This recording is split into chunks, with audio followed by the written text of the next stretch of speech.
Hello दोस्तों, नमस्कार। आज के इस वीडियो में हम भारत के भूगोल के कुछ महत्वपूर्ण तथ्यों के बारे में पढ़ेंगे जो परीक्षा की दृष्टि से बहुत ही महत्वपूर्ण हैं। सबसे पहले प्राचीन भारतीय भौगोलिक मान्यता के अनुसार भारत किस द्वीप का अंग था।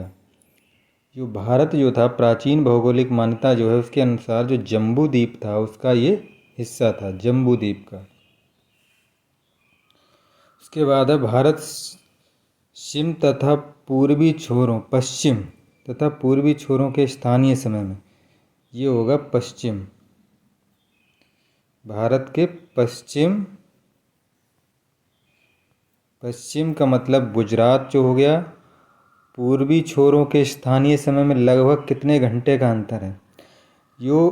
पूर्वी और पश्चिमी छोरों में अंतर जो है वो 30 डिग्री देशांतर का अंतर है। 30 डिग्री देशांतर का अंतर है।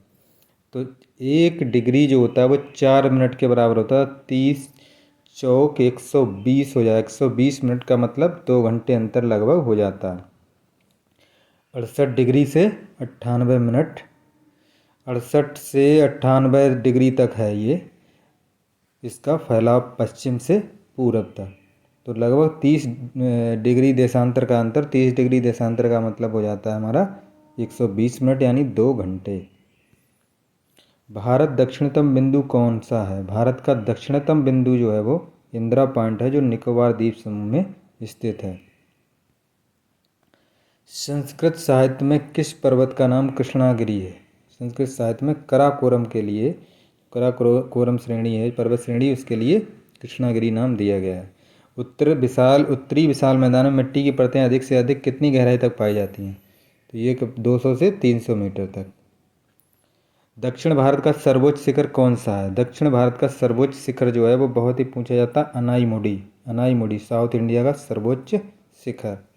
पर्वतीय नगर कोडाई कनाल किन पहाड़ियों में स्थित है। ये पलानी की पहाड़ियाँ जो हैं उनमें स्थित है। गोदावरी और कृष्णा नदियों के डेल्टाओं के मध्य कौन सी झील है। गोदावरी और कृष्णा नदियों के डेल्टाओं के मध्य, जो डेल्टा बनाती है उसके मध्य कौन सी झील है। कोलेरू झील। कोंकण तट का विस्तार कहाँ से कहाँ तक है। कोंकण तट जो है हमारा वो जो पश्चिमी तट है उस पे है ये दमन से लेकर के, उत्तर में दमन से लेकर के और दक्षिण में गोवा तक इसको कोंकण तट कहा जाता है।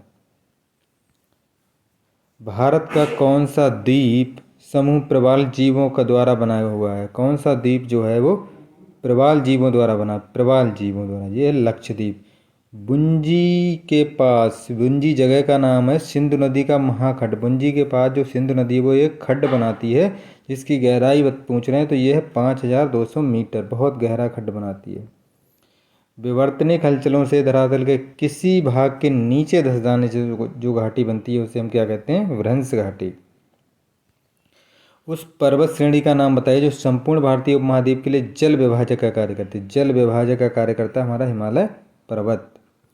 उत्तरी पूर्वी मानसून भारत के अधिकांश भागों में बरसात क्यों नहीं करते हैं। उत्तरी पूर्वी मानसून जो है वो क्योंकि वे स्थल से चलने वाली ठंडी व शुष्क पवनें होती हैं, और जबकि साउथ वेस्ट मानसून है जो समुद्र से स्थल की ओर चलने वाली होती हैं, इसलिए वो वर्षा करती हैं। भारत में खासकर दक्षिण पश्चिम मानसून से प्राप्त वर्षा के वितरण का उच्चावच से गहरा संबंध है। अतः इस वर्षा को क्या कहा जाता है, उच्चावच पर्वतकृत वर्षा। देश में एक वर्ष में वर्षण से प्राप्त कुल जल की मात्रा कितनी होती है, लगभग 4000 घन किलोमीटर। किसी स्थान के तापमान, वायुदाब, पवन, आर्द्रता, वर्षण, धूप, मेघाच्छादन आदि के संदर्भ में थोड़े समय की वायुमंडलीय दशा को क्या कहते हैं, मौसम कंडीशन जो होती है थोड़े समय के लिए, और जलवायु लंबे समय के लिए। सूर्य ताप तथा तापमान के वितरण के आधार पर पृथ्वी को कितने ताप कटबंधों में बांटा गया है। ये 5 ताप कटबंधों में बांटा गया है। मुख्य रूप से जल संभर प्रबंधन से क्या तात्पर्य। जल संभर प्रबंधन से तात्पर्य धरातलीय और भौम जल संसाधनों के दक्ष प्रबंधन से। देश में किस नदी में सबसे ज़्यादा पूर्ति योग्य भौम जल संसाधन है, तो यह है गंगा नदी। सिंधु गंगा, ये हो जाएगा हमारा सिंधु गंगा और ब्रह्मपुत्र नदी तंत्र क्या है, भारत में कुल उपलब्ध भूजल का कितना % वहन करते हैं, 60%। उसके बाद है भारतीय नदियों में जल के कुल औसत वार्षिक प्रवाह का कितना भाग उपयोग के लिए उपलब्ध है? केवल 37%। भारत में कोयले का लगभग कितना भाग दामोदर, सोन, महानदी और गोदावरी नदी की घाटियों में पाया जाता है? लगभग 97% इन्हीं में पाया जाता है। बर्षण का कितना प्रतिशत भाग वाष्पित होकर वायुमंडल में विलीन हो जाता है? जो वर्षा होती है उसका कितना प्रतिशत भाग वापस वायुमंडल में चला जाता है? ये है 20%। भूमिगत जल उपयोग के लिए सबसे अधिक किस नदी द्रोणी में उपलब्ध? गंगा ब्रह्मपुत्र के मैदान में। भूमिगत जल उपयोग के लिए सबसे अधिक किस नदी द्रोणी में उपलब्ध है? गंगा ब्रह्मपुत्र के मैदान में। वर्षा की सबसे लंबी अवधि देश के किस भाग में होती है? तो ये पश्चिमी तट जो है हमारा उस पर होती है।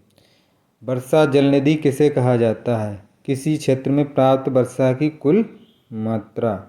राष्ट्रीय जल विकास अभिकरण का गठन कब और क्यों हुआ? 1982 में हुआ और सूखे और बाढ़ की समस्या के निपटने हेतु। भारत में 80% कोयले के भंडार कहाँ हैं? दामोदर घाटी में। टर्शियरी कोयला पाया जाता है, कहाँ पाया जाता है? जम्मू कश्मीर में टर्शियरी कोयला। उसके बाद लौह अयस्क का बैलाडीला क्षेत्र से निर्यात किस बंदरगाह से होता है? तो ये बंदरगाह विशाखापट्टनम। लौह अयस्क का जो बैलाडीला क्षेत्र है से निर्यात किस बंदरगाह से होता है? ये विशाखापट्टनम से